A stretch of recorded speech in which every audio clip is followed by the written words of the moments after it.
अब हम चलते हैं हमारे कोर्स के तरफ।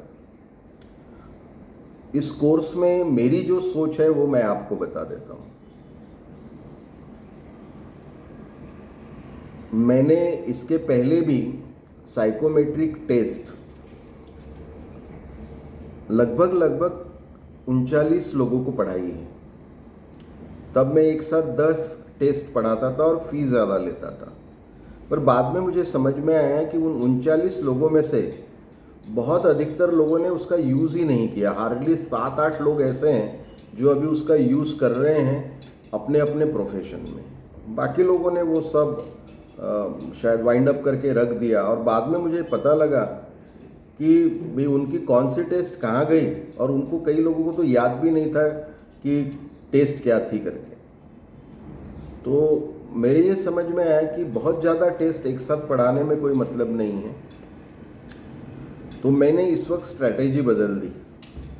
3 टेस्ट का एक मॉड्यूल बनाया, और वो जो 3 टेस्ट है मैंने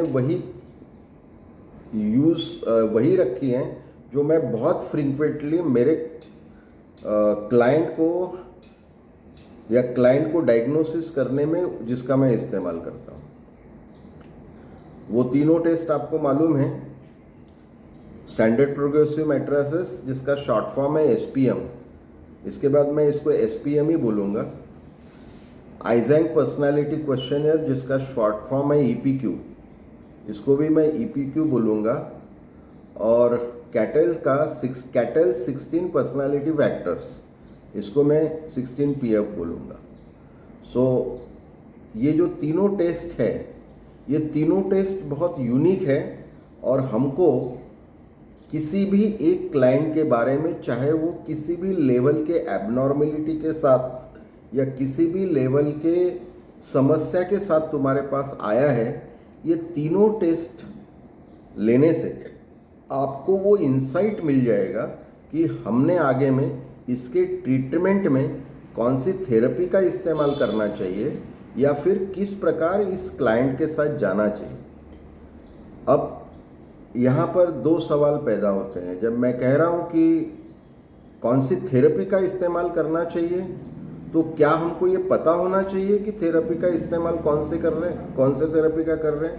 ज़रूरी नहीं है। एक्चुअल प्रैक्टिस में सब थेरेपीज आपको मालूम होना चाहिए, और जहाँ जो सिचुएशन होती है उस सिचुएशन में आप थेरेपीज का इस्तेमाल करते हैं। दूसरा, हर एक टेस्ट में जितने भी नंबर ऑफ आइटम्स हैं, ये सबसे इम्पॉर्टेंट पार्ट है जो सिखाने पर मेरा सबसे ज़्यादा जोर रहेगा कि जितने भी नंबर ऑफ आइटम्स है, ये आइटम्स क्या है। ये थरो रिसर्च के बाद टेस्ट बनाने वाले ने ऐसे स्टेटमेंट बनाए हैं जिसके आधार पर यह तय होता है कि उस व्यक्ति का लेवल, उस पर्टिकुलर साइकोलॉजिकल फैक्टर को लेके उस व्यक्ति का लेवल, उस व्यक्ति की फ्रीक्वेंसी, और उस व्यक्ति में कितना परसेंटेज उस पर्टिकुलर फैक्टर का उपलब्ध है।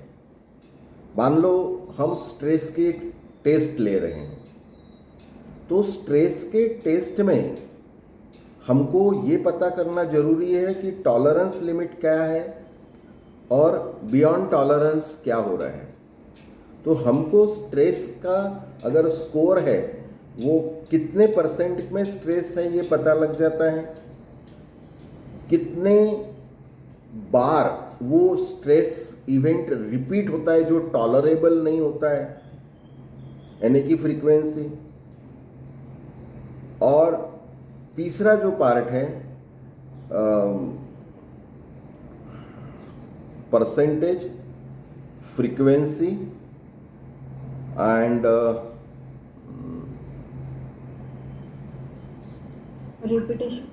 रिपीटेशन, कितनी बार वो इवेंट को रिपीट करता है। तो इसके बारे में हमें जब जानकारी मिलती है तो हम राइट तरीके से किसी व्यक्ति का ट्रीटमेंट कर सकते हैं। और ये जो पावर है ये टेस्ट आइटम में ही है। टेस्ट आइटम के कारण ही तो हम डायग्नोस करते हैं कि क्या लेवल है, क्या फ्रीक्वेंसी है, क्या रिपीटेशन है, क्या परसेंटेज है। ये तो हमको टेस्ट आइटम से ही पता लगता है। तो हम इस टेस्ट आइटम का ही इस्तेमाल ट्रीटमेंट के लिए कर सकते हैं। मूल क्या है? मूल सिद्धांत इस मॉड्यूल का ये है कि हम हमारे टेस्ट के आइटम का ही इस्तेमाल ट्रीटमेंट के लिए कर सकते हैं। और मैंने ये कई बार प्रैक्टिस करके देखा है, बहुत सक्सेसफुली होता है। थोड़ी सी प्लानिंग करनी पड़ती है। टेस्ट स्कोर आने के बाद या टेस्ट रिजल्ट आने के बाद वो जो स्टेटमेंट है जिसके आधार पर स्कोर बढ़ जाता है, वो स्टेटमेंट को चुनना पड़ता है। अब मान लो किसी टेस्ट में जैसे कि 60 आइटम्स है एसपीएम में, तो उसमें से कौन से आइटम पर कैंडिडेट गलत है इसको अलग करना, और कौन से आइटम पर कैंडिडेट सही है इसको अलग करना। तो जो गलत है वो इस बात को इंडिकेट करते हैं कि जो फेनोमेना कैंडिडेट के माइंडसेट में विकसित नहीं हुआ, वहाँ उस फेनोमेना की, उस गुणधर्म की कोई ना कोई कमी उस कैंडिडेट के माइंडसेट में है, और इसलिए वो कैंडिडेट ने आंसर गलत दिया है। गलत आंसर बाय चांस नहीं होता। एक बार राइट आंसर बाय चांस हो सकता है, बट गलत आंसर बाय चांस नहीं होता। और गलत आंसर ये भी दिखाता है कि उसके माइंडसेट में क्या गलत है, किस प्रकार की गलत सोच है। और जब मैंने इन चीज़ों को बहुत बारीकियों से समझा, बहुत फ्रिक्वेंटली मैंने इसका इस्तेमाल किया, तो अब मेरे काउंसलिंग सेशंस हार्डली 1 या 2 टेस्ट पर सीमित हो गए। इनफैक्ट पहले ही टेस्ट में या पहले टेस्ट के साथ दूसरी एक टेस्ट ऐड करने के बाद डायग्नोसिस और ट्रीटमेंट की शुरुआत हो जाती है। इसके पहले मुझे यही काम करने के लिए किसी किसी व्यक्ति की 4-4 टेस्ट लेना पड़ता था। बाद में वो 1 या मैक्सिमम 2 टेस्ट पर सीमित हो गया है, क्योंकि वो टेस्ट मुझे वहीं पर ट्रीटमेंट का भी फॉर्मूला देती है। और मैंने ऑलमोस्ट सब साइकोथेरेपी इग्नू के कोचिंग क्लासेस में पढ़ा दी, लेकिन इस प्रकार से ट्रीटमेंट की जा सकती है, this can be one of the psychotherapy, ऐसा कहीं नहीं लिखा है। अब ये आइडिया मुझे कहाँ से आया? ये आइडिया मुझे आया है एक्शन रिसर्च करके मैनेजमेंट में एक कंसेप्ट है। एक्शन रिसर्च में जो ट्रेनर होता है, पर्टिकुलरली इंडस्ट्रियल साइकोलॉजिस्ट होता है, वो जब किसी डिपार्टमेंट को एसेस करने जाता है, डिपार्टमेंट की मीटिंग लेता है, तो वो डिपार्टमेंट में जाकर सब समस्याएं पूछता है, वो नोट डाउन करता है सभी समस्याओं को, हर एक व्यक्ति से पूछता है। और जब उसके पास में 30, 35, 40 समस्याएं बन जाती है तो वो उसकी ग्रुपिंग कर लेता और उसी डिपार्टमेंट के सभी लोगों को एक साथ बिठाकर, पहले वो अकेले अकेले जाता है, 1-to-1 इंटरेक्शन करता है हर एक से और समस्याओं की नोटिंग कर, फिर बाद में उसी सभी लोगों की एक साथ मीटिंग लेके इन समस्याओं को जो उसने नोट की और क्लासिफाई कर लिया, उन पूरे ग्रुप को बताता है। सो इस बताने के प्रक्रिया में कई लोगों को उनके समस्या का समाधान ही मिल जाता है। ये एक्शन रिसर्च की टेक्निक है। तो सिमिलरली मैंने उस पे से आइडिया पिकअप किया और ये साइकोमेट्रिक टेस्टिंग आइटम्स का ही इस्तेमाल हमने ट्रीटमेंट के लिए करना चाहिए। ये आइडिया इवॉल्व हो गई और मैंने इसका इस्तेमाल बहुत बेहतरीन तरीके से किया। अब यही बात मैं आपको सिखाना चाहता हूँ।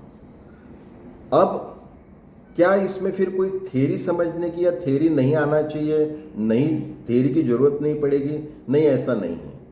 इनफैक्ट सभी साइकोथेरेपी की जो थेरेपीज़ है उसमें से अगर आपको अधिकतर मालूम हो तो बहुत अच्छा, नहीं मालूम हो तो मैं आपको अभी शुरू में ही रिक्वेस्ट करता हूँ कि आप 3 प्रकार की थेरेपीज़ को समझ लीजिए गूगल से, या कई अभी यूट्यूब में वीडियोस हैं। मैं आप सब लोगों को कुछ विशिष्ट लिंक भी भेजूंगा। बहुत बड़े बड़े और अच्छे अच्छे एक्सपर्ट इंडिया में उपलब्ध हैं जो मेरे से भी बहुत अच्छा समझाते हैं, जिनके वीडियोस भी हैं।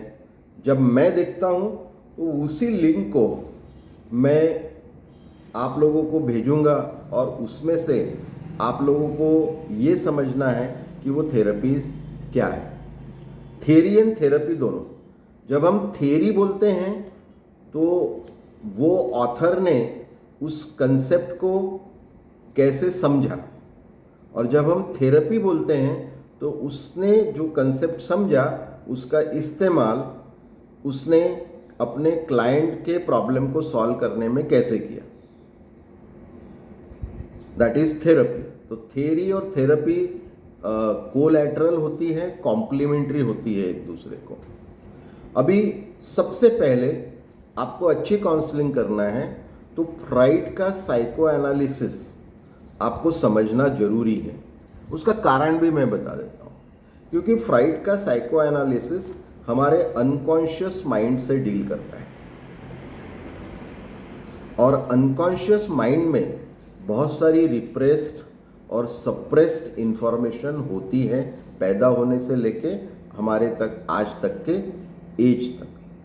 तो फ्राइड का साइको एनालिसिस, या एटलीस्ट फ्राइड के जो कंसेप्ट है, फ्राइड के माइंड के कंसेप्ट है unconscious mind, subconscious mind and conscious mind. Conscious mind इंसान का 10% होता है, सबकॉन्शियस माइंड इंसान का 30% होता है, और बचा हुआ सब कुछ जो होता है वो अनकॉन्शियस माइंड में होता है।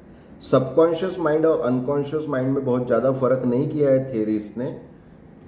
नॉर्मली ये कहते हैं कि 10% कॉन्शियस माइंड है तो 90% सबकॉन्शियस एंड अनकॉन्शियस माइंड है। फिर ये 3 माइंड क्या होते हैं ये समझना जरूरी है।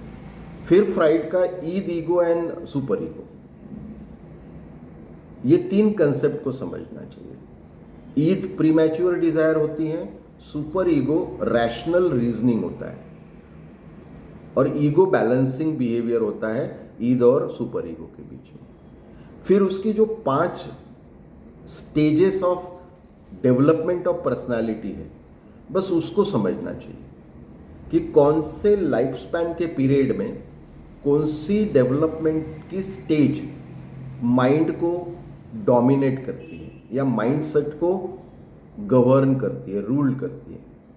जैसे कि ओरल स्टेज है 2 साल तक के लिए, फिर एनल स्टेज है लगभग 4 साल तक के लिए, 3 से 5 साल तक है। फिर एनल स्टेज के बाद में फैलिक स्टेज है, जेनाइटल स्टेज है चौथी, और एक लेटेंसी स्टेज है। सो फैलिक के बाद लेटेंसी, और लेटेंसी के बाद में जेनाइटल स्टेज आती है। जेनाइटल स्टेज 12 साल से ऊपर, लेटेंसी स्टेज चाइल्डहुड में होती है लगभग 7 से 12 साल तक, और फैलिक स्टेज 4 से 7 साल तक, थोड़ा एक आधा साल आगे पीछे हो सकता है। तो बस इतने कंसेप्ट आपको समझना चाहिए। हाँ सॉरी, इसके अलावा फ्राइड के और एना फ्राइड के, उनके लड़की के जो 10 डिफेंस मैकेनिज्म है, ये अगर आपने थरो कर लिया तो आप अनकॉन्शियस माइंड से डील कर सकते हैं with the help of the technique which I am teaching. फिर दूसरा जो एस्पेक्ट है वो है डीलिंग विथ कॉन्शियस माइंड. अब हमारे पास एक कस्टमर का तबका वो होता है जो जिसको समझता ही नहीं है कि उसको प्रॉब्लम क्या है. वो मान के चलता है उसको कोई प्रॉब्लम नहीं, सारी दुनिया बोलती है उसको प्रॉब्लम है. तो वो फ्राइड के थ्योरी से हैंडल करने वाली केस हो जाती है. जैसे नवचैतन्य में जितनी भी केसेस आती हैं वो सब फ्राइड के थ्योरी से हैंडल की जा सकती हैं. किसी भी रिहैबिलिटेशन सेंटर में आने वाले व्यक्ति का अनकॉन्शियस माइंड बोलते रहता है, कॉन्शियस माइंड खत्म हो जाता. लेकिन नॉर्मली काउंसलिंग सेंटर पर कुछ केसेस ऐसे आती हैं जहां पर सबकॉन्शियस माइंड और कॉन्शियस माइंड में प्रॉब्लम होता है. अनकॉन्शियस माइंड में जाना ही नहीं, सिर्फ सबकॉन्शियस और कॉन्शियस माइंड में प्रॉब्लम होता है. प्रॉब्लम कैसे होते हैं? बिहेवियरल होते हैं. बिहेवियर अफेक्ट है, बिहेवियर में परेशानी है. किसी का दूसरे का बिहेवियर इसको परेशान कर रहा है या इसका बिहेवियर इसको खुद को परेशान कर रहा है. तो ऐसे केसेस में साधारण तौर पे बहुत सारी थेरीज हैं जिसका इस्तेमाल किया जा सकता है, बट मैं सजेस्ट करता हूं स्कीनर का जो ऑपरेंट कंडीशनिंग का थेरी है उसका इस्तेमाल बहुत बेहतरीन तरीके से हो सकता है. ऑपरेंट कंडीशनिंग के जितने भी कंसेप्ट है वो अगर आपने ढंग से समझ लिए तो आप बहुत अच्छे से जो सबकॉन्शियस मतलब most just recent past, subconscious का मतलब होता है just recent past. Recent past का मतलब होता है आज से पिछले 6 महीने तक, या आज से पहले 3 महीने तक, आज से पहले 1 वीक तक, आज से पहले 1 महीने तक. That is recent past. और प्रेजेंट यानी कॉन्शियसली क्या हो रहा है. तो कॉन्शियसली उसको समस्या महसूस होती है और उसका सॉल्यूशन उसके नियर पास्ट में होता है. तो यहाँ पर स्कीनर का जो ऑपरेंट कंडीशनिंग है, ऑपरेंट कंडीशनिंग के बहुत सारे कंसेप्ट है जो आपको समझना जरूरी है. Particularly reinforcement and punishment. Reinforcement में के 2 प्रकार होते हैं, एक पॉजिटिव रीइंफोर्समेंट होता है और दूसरा निगेटिव रीइंफोर्समेंट होता है. पनिशमेंट के भी 2 प्रकार होते हैं, एक पॉजिटिव पनिशमेंट होता है, दूसरा निगेटिव पनिशमेंट होता है. काउंटर कंडीशनिंग करके एक उनका कंसेप्ट है, वो भी आपने अगर समझ लिया देन बेसिकली स्कीनर का प्रिंसिपल क्या है वो मैं आपको समझा देता हूं. स्कीनर का कहना है कि इंसान का बिहेवियर, उन्होंने एनिमल बिहेवियर को यहां से अलग कर दिया है. इंसान का जो बिहेवियर है वो किसी बिहेवियर के होने वाले परिणाम के कारण होता है. मतलब ये है कि परिणाम क्या है. जैसे 2 फ्रेंड्स हैं, अच्छी फ्रेंड है, आपस में बहुत पटती है, और अचानक एक फ्रेंड ने दूसरे फ्रेंड के साथ में बातचीत करना कम कर दिया, टालना शुरू कर दिया, उसको अवॉइड करना शुरू कर दिया. जब वो पहली फ्रेंड पूछती हैं कि भाई क्या बात है, क्या प्रॉब्लम है तेरे को, तो बोलती नहीं नहीं कुछ नहीं, everything is okay, no problem. लेकिन उसके टोन में अपने फ्रेंड को टालना, उससे बात नहीं करना, उससे कुछ छुपाना, ये सब बिहेवियर है. जबकि फ्रेंडशिप के दौरान, पिछले 4-5 महीने में फ्रेंडशिप के दौरान हर चीज़ वो डिस्कस कर लेते थे आपस में, हर चीज़ शेयर कर लेते थे. घर में क्या हुआ वो भी शेयर करते थे, बॉयफ्रेंड के साथ कहाँ गए वो भी शेयर कर लेते थे, किस टीचर ने किसको क्यों डांटा ये भी शेयर हो जाता था, हर चीज़ शेयरिंग होती थी. लेकिन अचानक एक फ्रेंड ने दूसरे फ्रेंड से ये सब शेयरिंग स्टॉप कर दी. तो जो पहली फ्रेंड है ये सोच में पड़ जाती है कि इसका ये जो बिहेवियर है क्यों है. सो ये जो पहली फ्रेंड है इसका बिहेवियर बाद में बदलता। इसको नहीं मालूम कि मेरी जो फ्रेंड है उसने क्यों मेरे साथ जो बिहेवियर है, जो वर्तन है वो बदला, और नहीं मालूम होने के कारण यानी consequences creates the new behaviour. So ये जो परिणाम आया तो इसका बिहेवियर बदलना शुरू होता है। फिर इसका बिहेवियर कैसे हो सकता है? बहुत अच्छी फ्रेंडशिप है तो एक बार वो गुस्सा हो जाएगी, भाई मैं इतने बार पूछ रही हूं तेरे को, समझ में नहीं आता, अकल नहीं है तेरे को, अरे बता क्यों नहीं सकती मेरे को, इतने महीनों की दोस्ती, इतने सालों की दोस्ती है अपनी, गुस्सा हो सकती है। कई बार ये खुद भी उससे बात करना कम कर देगी। ठीक है, तू नहीं बोलती ना मेरे से, मत बात कर, मैं भी बात नहीं करता तेरे से, मत बोल, ऐसा भी कर सकती है। तीसरा ये हो सकता है वो घर में जाके बताएगी अपने मम्मी को, अरे मम्मी क्या बताऊँ ना, ये मेरी बहुत अच्छी फ्रेंड है ना, पता नहीं क्या हो गया आजकल, मुझसे नाराज है। स्टेटमेंट क्या है? मुझसे नाराज। एक्चुअली उसकी प्रॉब्लम कुछ और ही है, और ये क्या बोल रही है, मैं वो मुझसे नाराज है। या फिर किसी और तीसरे फ्रेंड को ये बताएगी, अरे भाई वो जो है ना मेरी जो खास फ्रेंड थे ना अभी खास नहीं रही, पता नहीं मेरे में उसने क्या प्रॉब्लम देखा, आजकल मेरे से ढंग से बात नहीं करती। तो समस्या किस में आ गई? उसके बिहेवियर के कारण, यानी एक फ्रेंड के बिहेवियर के कारण दूसरे फ्रेंड के बिहेवियर में, माइंडसेट में समस्या आ गई। तो इसको बोलते हैं the new behaviour is the result of the consequences of somebody's behaviour और कॉन्सिक्वेंसेस ऑफ सेल्फ बिहेवियर। और यही है ऑपरेंट कंडीशनिंग का प्रिंसिपल। बस आप इस प्रिंसिपल को और इससे रिलेटेड टर्मिनोलॉजी को समझ लीजिएगा, आप बहुत आसानी से काउंसलिंग कर पाएंगे। अब तीसरा अप्रोच मैं आपको बताता हूं, मैं तीन ही अप्रोच आपको बताता हूं। एक पास्ट को, यानी मोस्ट बैक वाला पास्ट, बहुत पीछे वाला पास्ट कैसे डील करना, और इमीडिएट पास्ट, पिछले 2 महीने 3 महीने, पिछले वीक में, कई बार तो 1 वीक में प्रॉब्लम आ जाती है, पिछले 5 दिन में क्या फर्क पड़ा, उससे माइंड में प्रॉब्लम आ जाती है किसी की। अब तीसरा जो है वो है dealing with conscious mind, Skinner की ऑपरेंट कंडीशनिंग। अब डीलिंग विथ कॉन्शियस माइंड, ये रॉजर की थ्योरी है। रॉजर ने ये बिलीव किया है, कार्ल रॉजर ने, कि भैया अनकॉन्शियस माइंड होता ही नहीं है, अनकॉन्शियस माइंड जैसा कोई माइंड ही नहीं होता। हाँ, सबकॉन्शियस होता है, थोड़ा सा पास्ट का असर होता है, और फिर कोई व्यक्ति हेल्दी माइंड का है, उसको इम्प्रूव करना है खुद को, तो क्यों हम उसके पास्ट में जाए जिसको बदलने का ना हमको हक है, न जिस पर हमारा कोई नियंत्रण रह चुका है, तो क्यों हम पास्ट में जाए? हम उसके प्रेजेंट को देखें और उसके फ्यूचर के लिए उसके माइंड को मॉडिफाई करें।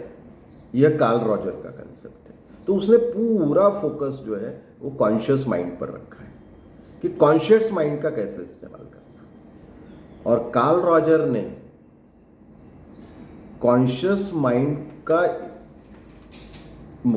माइंड को समझकर व्यक्ति की प्रेजेंट प्रॉब्लम क्या है, उसके पास्ट में नहीं जाता वो, या नियर पास्ट में चला गया थोड़ी बार समझ बढ़ने के लिए, तो सीधे फ्यूचर पर अटैक करता है कि फ्यूचर में बिहेवियर कैसा होना चाहिए। प्रेजेंट बिहेवियर ये है, फ्यूचर में बिहेवियर कैसा होना चाहिए। और फिर कार्ल रॉजर ने जो जो अपने कंसेप्ट दिए हैं कॉन्शियस माइंड को डील करने के लिए, उन कंसेप्ट्स के आधार पर भी व्यक्ति को दुरुस्त किया जा सकता है। बस इस 3 थेरीज पर या इस 3 प्रकार के थेरेपीज पर आप फोकस करो। इनकी थेरी किताबों में पढ़ लो, इनकी थेरेपी भी समझने की कोशिश करो, और इनिशियली बाकी की थेरेपीज जो है सिर्फ माइंड में रखो, बट किसी भी क्लाइंट को अगर आपको देखना है तो इन 3 थेरेपीज को आपके माइंडसेट में होना जरूरी है। इस 3 थेरेपी से रिलेटेड थेरीज और उससे रिलेटेड शब्दों का मीनिंग आपको आना चाहिए। और मैं आपको कहता हूँ, आप अपने व्हाट्सएप ग्रुप में जब जब इससे रिलेटेड किसी भी वर्ड को डालेंगे मैं आपको बहुत अच्छे से एक्सप्लेनेशन दे दूंगा और बहुत कम शब्दों में एक्सप्लेनेशन दे दूंगा। ज़रूरी पड़ी तो मैं आपको एग्जाम्पल भी समझा दूंगा। ये 3 थेरेपी रिलेटेड, इससे थेरी, इससे रिलेटेड शब्दों का मीनिंग और उसका प्रैक्टिकल रेलेवेंस अगर आपको समझ गया तो आप जो ट्रीटमेंट में साइकोलॉजिकल टेस्ट के आइटम से सिखाना चाहता हूं वो सीखने में आपको बहुत आसानी हो जाएगी और आप क्लाइंट को बहुत ईजीली हैंडल कर लेंगे। This is my personal view. Normally मेरा एक और सोच है कि जब भी मैं कोई क्लास लूंगा तो मैं कम बोलूंगा और आपको ज़्यादा बोलने लगाऊंगा। ऐसा प्रैक्टिकली होगा नहीं, मैं जानता हूं, बट ये सोच इसलिए है ताकि आप मुझसे कनेक्ट कर सकें। मुझसे कनेक्ट करने के 2 तरीके मैं आपको बता देता हूं। आज का इंट्रोडक्टरी क्लास है, इसे आप बिल्कुल ध्यान से समझिएगा। पहला तरीका है, हम 2 या 3 तरीके हम ओपनली डिस्कस करें। अगर कोई चीज़ आपको नहीं समझी या समझी तो भी उसके आगे की सीखना है तो भी। दूसरा तरीका है, हमारा जो ग्रुप बना है, ग्रुप है ना हमारा, मैं तो इंडिविजुअल मैसेज आपको डाल रहा हूं लेकिन ग्रुप शायद है, ग्रुप नहीं होगा, हाँ ग्रुप में शायद 48 लोग हैं, कोई हरकत नहीं, रहने दो। अब वो मोटिवेट होके फिर हमको ज्वाइन न कर ले या आगे के सेशन में न आ जाए। ग्रुप है लेकिन उसमें 48 लोग हैं, कोई हरकत नहीं, उसी ग्रुप में डालो, मैं उसके जवाब ग्रुप में दे दूंगा। और तीसरा तरीका है कि आप 1-to-1 डिस्कशन के लिए मुझे मेरे ऑफिस में मिल सकते हैं। सिर्फ मुझे सुबह फ़ोन कर देना, मैं आपको शाम तक का कोई भी समय दे दूंगा। बस उसमें आपकी तैयारी चाहिए कि आपको शाम तक मेरे साथ 1 घंटे के लिए सही लेकिन बैठना है। लेकिन ये पूरे क्लासेस के दौरान या जब तक आपका इंटरेस्ट बना रहता है इसमें, तब तक आपको एक बात का विशेष ध्यान रखना है, जो भी चीज़ माइंड में आई तुरंत या तो ग्रुप में डाल दो, या तो तुरंत फ़ोन कर लो, या तो फिर पर्सनल अपॉइंटमेंट ले लो और उसको समझ लो। तो ही ये 3 टेस्ट मैं आपको बहुत अच्छे से सिखा पाऊंगा। मेरा प्रयास ये है कि 3 टेस्ट के बाद में अगर आपने सीधे काउंसलिंग सेंटर खोल लिया तो आप काउंसलिंग कर पाए। अब ये 3 टेस्ट 3 एक्सपर्ट की थेरेपी, उससे रिलेटेड थ्योरी, उससे रिलेटेड टर्मिनोलॉजी मैं भी बहुत फ्रिक्वेंटली यूज़ करूँगा। अब मैंने ये 3 क्यों बोली ये भी मैं आपको बताता हूँ। By chance, it is a matter of chance. मैं जब प्रैक्टिस कर रहा हूँ पिछले 6 साल से, तो मेरे पास मैक्सिमम क्लाइंट जो आए हैं वो 3 में से किसी एक थ्योरी में फिट हो गए।